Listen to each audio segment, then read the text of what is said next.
Olá, tudo bem?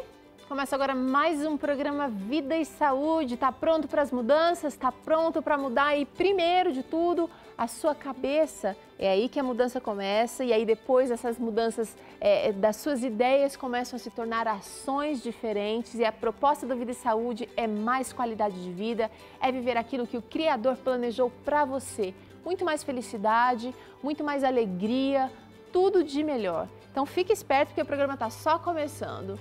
E hoje a gente continua falando sobre terapia ocupacional e o assunto específico de hoje é como reabilitar e reintegrar socialmente os idosos. Assunto muito interessante aqui no Vida e Saúde hoje. E aqui no Vida e Saúde a gente ainda vai acompanhar uma conversa muito interessante sobre vasectomia e esterectomia. Também estou falando o nome errado por aqui. É um assunto muito interessante também para a gente decidir fazer o planejamento familiar de maneira adequada. Ainda falando sobre família, a gente vai entender a importância e como deve ser feito, alguns cuidados especiais sobre o aleitamento materno. Olha quanta coisa boa. E como não pode faltar, no Vida e Saúde tem receita. Hoje é um risoto de abobrinha que a gente vai aprender junto logo mais aqui com o Felipe Biasi. Por enquanto, o assunto é terapia ocupacional. Quero cumprimentar a doutora Gracinda, tudo bem? Tudo bem. Bem-vinda ao Vida e Saúde mais uma vez. Olá. Doutora Mônica, bem-vinda ao Vida e Saúde. A gente continua falando sobre terapia ocupacional, um assunto que a gente falou apenas uma vez aqui no Vida e Saúde, hoje vai ser a segunda vez, e a gente vai falar um pouquinho sobre como o idoso pode ser reabilitado ou reintegrado socialmente. Eu acho que esse é um assunto mais da doutora Mônica Queiroz, porque ela trabalha com pacientes com doenças crônicas, é isso, doutora? Isso mesmo. Rapidamente, a sua atuação, você trabalha em hospital? Trabalho em hospital e atendimento domiciliar. Então, pensando nesse paciente idoso, crônico, acamado, como se dá isso? Quais são os sinais de que um idoso ele precisa dos cuidados ou do auxílio do terapeuta ocupacional? Hoje, a população brasileira e mundial ela tem envelhecido, o que é um ótimo sinal. Né? Pensando na questão da tecnologia, da qualidade de vida, longevidade, nós temos um aumento da população idosa. Só que, independente disso, o idoso tem uma perda funcional decorrente do próprio processo de envelhecimento, que ele é inerente enquanto desenvolvimento humano. Uhum. E esse idoso ele pode ter comprometida a realização das atividades de vida diária, em função de um quadro de esquecimento, uma perda de memória, em função de um enfraquecimento motor, em função do aparecimento de uma doença crônica que já existe anteriormente, a diabetes, a hipertensão arterial, uma artrose, né, um quadro de demência. Então, o terapeuta ocupacional... São muitas as possibilidades. Então, o terapeuta ocupacional entra para poder incrementar e minimizar os déficits decorrentes desse processo de envelhecimento saudável, que é o que a gente busca, ou um envelhecimento patológico em função de uma doença decorrente no processo. Tá. Doutora Gracinda, todo idoso vai precisar se sentir integrado na sociedade de uma maneira em geral? Sim, todo idoso deveria ter essa necessidade e deveria buscar isso, né? Então, hoje, além do atendimento que a gente faz para aquelas pessoas que têm algum déficit cognitivo, algum déficit funcional, nós temos também alguns colegas que trabalham muito com a questão também da tecnologia, né?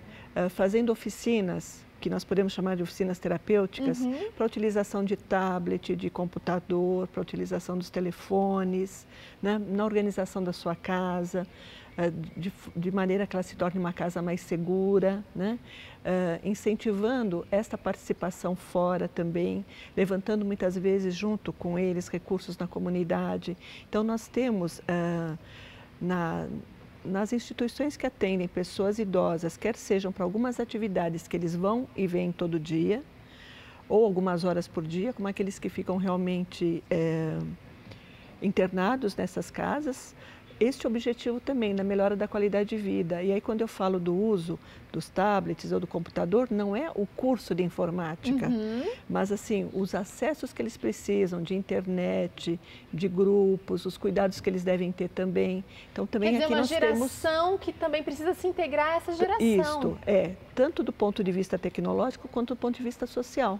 Tá. Também trabalhando as questões funcionais para que ele consiga realizar outras atividades, muitas vezes artesanais, muitas vezes atividades de lazer, adaptação de um baralho, por exemplo, com números maiores. Então, tudo isso é visto por causa da perda natural. Isso, eu acho que isso é importante porque a gente tinha uma categoria, né, uma população idosa que cresce, que era relegada a um segundo plano. A gente achava que o idoso ficava meio café com leite, não participa mais da rotina, ele atrapalha um pouco, muitas vezes, a convivência familiar. Né? Qual que é a questão do idoso principal? É a questão do fardo. Ele não quer mais ser um fardo para a família, nem ser um peso morto. Então, a principal função nossa, pensando exatamente no tema de hoje, da reabilitação e inserção, é poder garantir a continuidade dessa vida ativa e participativa, tanto a nível domiciliar, como a nível comunitário, e numa abrangência maior a nível social. A doutora Gracinda deu aqui vários exemplos de como o idoso ele pode ser ajudado, ele pode ser inserido na nossa sociedade novamente. Agora, eu quero saber o seguinte, o que o idoso precisa fazer para ter acesso a esse tipo de auxílio? Porque nem todos vão para o hospital. Muitos recebem os cuidados básicos ali na própria comunidade, não é? nos centros de tratamento da comunidade. Gradativamente, né, pensando até no crescimento do terapeuta ocupacional enquanto profissão reconhecida e valorizada, hoje nós já temos a inserção de alguns terapeutas ocupacionais na rede básica. Certo. Na unidade básica ou em centros de convivência ou em locais como esse que a Gracinda falou, centros comunitários, alguns locais que já conseguem fazer um trabalho preventivo com o idoso e já impedir ou minimizar esse processo patológico decorrente, né? Porque o idoso ele tinha essa característica de ser afastado do convívio familiar e social. Agora, eu quero saber das profissionais, das terapeutas ocupacionais o seguinte, será que essa busca de trazer o idoso agora para o primeiro plano, esse idoso que no passado foi renegado, que realmente era largado à sua própria sorte, não sei se a gente pode usar esse termo, mas será que é em decorrência do número do aumento dos idosos, como a gente tem percebido, a população tem aumentado, ou o terapeuta ocupacional está mais próximo, ele está mais presente na nossa sociedade? Eu acho que é uma somatória das duas questões. Eu acho que tem um papel importante hoje social do idoso, até a gente tem na realidade brasileira alguns idosos que mantêm a casa ou ajudam na manutenção da casa através da sua aposentadoria ou da continuidade de um trabalho mesmo que seja informal. Tem a questão da gente buscar uma qualidade de vida e um aumento do tempo de vida. Se antes a gente vivia 60, hoje a gente vive 80, vive 90 e daqui a pouco a gente está vivendo 100 anos. Né, tomara! E aí eu acho que gradativamente vai se dando isso, tanto um aprimoramento também, um maior conhecimento do profissional de saúde com relação a esse desenvolvimento do idoso, né? O idoso, do mesmo jeito que a gente se preocupa com a criança, a gente também tem que se preocupar com o idoso. Verdade. Então a gente olhou para o idoso de um outro jeito, a gente também entendeu o idoso como um indivíduo participante que precisa ser cuidado, com cuidado específico.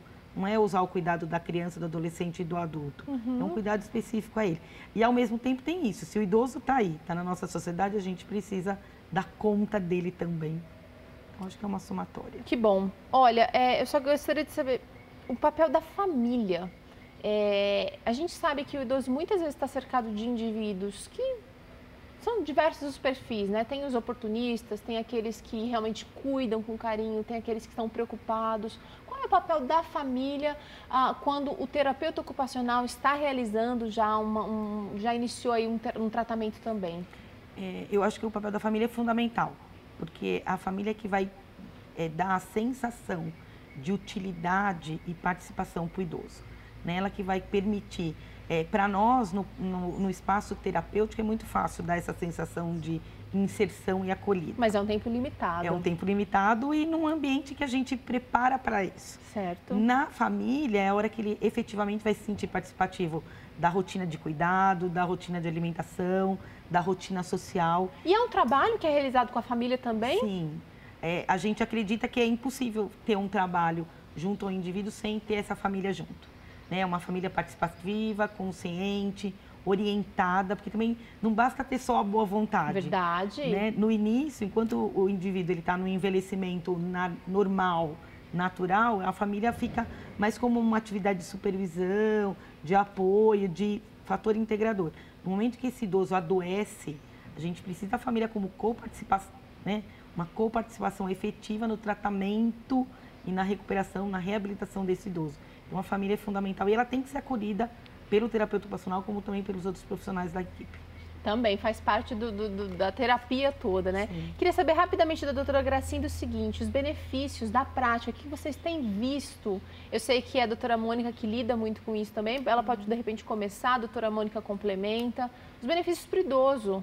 Eu acho que o que nós observamos realmente é a melhora da qualidade de vida, é a apropriação desta pessoa às suas atividades, né, o que diz respeito a ele continuar realizando, quer seja no seu autocuidado, quer seja administrar a sua conta, se ele tem a sua conta bancária, se ele tem condição para isso, mas ele saber se apropriar do que diz respeito a ele, sem esquecer alguns pontos que são fundamentais, como a Mônica já falou. O que realmente ele pode fazer sozinho, o que ele precisa de ajuda para realizar, para fazer, o que ele de forma alguma pode fazer sozinho, e de que forma ele vai orientar ou ele vai pedir auxílio. Então, isso o terapeuta ocupacional trabalha muito com todos os pacientes ou clientes que a gente atende, né? Uhum. E isso, assim, acho que é uma condição primordial para que ele consiga ter uma independência. Muitas vezes, independência não significa fazer tudo sozinho. Sim, eu acho que você especificou muito bem aí agora. Entender, na verdade, a sua condição geral. A sua condição geral. Funcional e o seu nível de participação na sociedade, nas suas atividades. Tá certo, eu acho que ela falou tudo, né, doutora? Sim, perfeito. A gente vai voltar com a doutora Gracinda e a doutora Mônica, que estão aqui, são terapeutas ocupacionais, têm feito um trabalho maravilhoso, são participadoras do projeto, do programa da Associação de Terapeutas Ocupacionais de São Paulo. Quero agradecer também esse órgão que gentilmente atendeu o nosso pedido e cedeu essas profissionais aqui para estarem conosco. Amanhã elas estão de volta falando sobre outro assunto relacionado à terapia ocupacional. A gente vai para um rápido intervalo agora. Na volta tem vasectomia ou esterectomia. Estou falando certo, estou falando errado toda hora. Histerectomia, né? Histerectomia. Então tá bom. Daqui a pouquinho aqui no Vida e Saúde.